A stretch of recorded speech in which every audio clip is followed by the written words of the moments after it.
আসি পরের খবরে। ব্যক্তিগত সংস্থার অ্যাকাউন্টে পুজোর অনুদান, কাউন্সিলরের স্বামীর অ্যাকাউন্টে অনুদানের টাকা। 2023-এর পুজো অনুদান ব্যক্তিগত সংস্থার নামে। পুজো অনুদানের চেকের ছবিও ভাইরাল হয়েছে।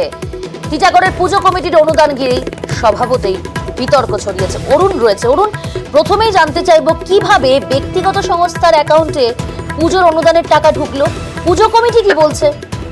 দেখো, টিটাগড়ের এই বিবেকানন্দ ক্লাবের পুজোটা 65 বছরের পুজো হয়।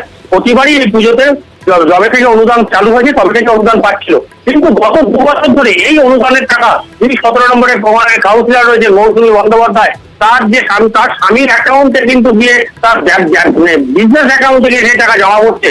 কিন্তু যখন এই নিয়ে তার যারা কমিটিতে আরো সদস্যরা তারা এটা নিয়ে সরব, তারা এটা ফেসবুকে পোস্ট করেন। যেহেতু তিনি কাউন্সিলর তার উপরে কিছু বলতে পারছিলেন না, কিন্তু তাদের দাবি হচ্ছে যে এই টাকা কি করে তার স্বামীর অ্যাকাউন্টে বই রয়েছে, তাদের কমিটির নিজস্ব বই রয়েছে, সেই বইতে না পাসবুকে না পড়ে কেন ওখানে পড়লো, এই নিয়ে কিন্তু একটা বিতর্ক তৈরি হয়েছিল ফেসবুক পোস্ট থেকে। তারপর আমরা তার বাড়িতেও গেছিলাম, মৌসুমী দেবীর বাড়িতেও গেছিলাম। তিনি বললেন যে তার অ্যাকাউন্টে ছিল কমিটি সেটা তিনি জানতেন না, ফলে তার অ্যাকাউন্টে রাখা হয়েছিল এবং তার পিছনে তাকে ফাঁসাবার জন্য এই ধরনের ঘটনা হয়েছে বলে কিন্তু মৌসুমী দেবী দাবি করেছেন। অপরদিকে যারা কমিটির সদস্যরা রয়েছে তাদের দাবি হচ্ছে যে টাকা কি করে, তাদের বই থাকা সত্ত্বেও কি করে তাদের টাকা, তার 2 বছর একবারের টাকা নয় 2 বছরের টাকা কি করে তার অ্যাকাউন্টে গিয়ে ঢুকলো, এই নিয়ে কিন্তু বিতর্ক তৈরি হয়েছে। এখন বেশ, অনেক ধন্যবাদ অরুণ। আপনাদের শোনাবো প্রাক্তন চেয়ারম্যান পুরসভার প্রশান্ত চৌধুরী, তিনি কি বলছেন, এবং কমিটির সভাপতি বিশ্বজিৎ বোস, তার কি বক্তব্য।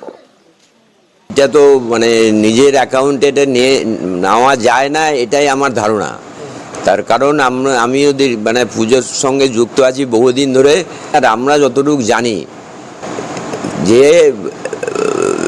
এই টাকা যেটা সরকার পাঠায় সেটা পুজো কমিটির অ্যাকাউন্টে যাবে, এবং আমাদের বিবেকনগর পুজো কমিটির নিজস্ব অ্যাকাউন্ট আছে।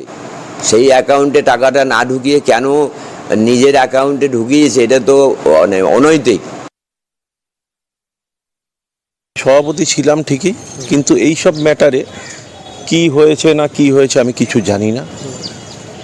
আমি কেন, আপনার কাছে লুকানোর কিছু নেই। পাড়ার পুজো, এই পুজো সবাই মিলে আমরা নেমেছিলাম, আমাকে এই বছর সভাপতি বানানো হয়েছিল, কিন্তু এই যে এই চেকের ছবি এই সব ম্যাটার আমি কোনো দাদা কিছু জানি না। এই ব্যাপারে টাকাটা কি আপনাদের পুজো কমিটির খরচা হয়নি? এই ব্যাপারে আমি কিছু বলতে পারবো না, আমি কিছু জানি না।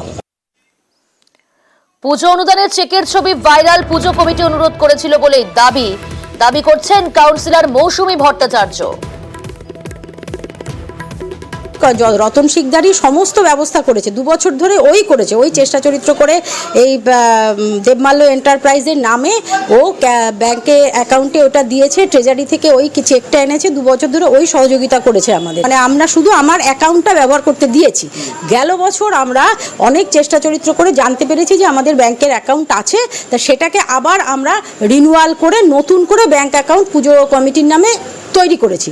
তা এবছর যে আমাদের টাকাটা ঢুকবে, এবছর আমাদের কোনো অসুবিধা হবে না, কারো ব্যক্তিগত অ্যাকাউন্টে দিতে হবে না। এটা আমরা আমাদের পুজো কমিটির নামেই টাকাটা ঢোকাতে পারবো।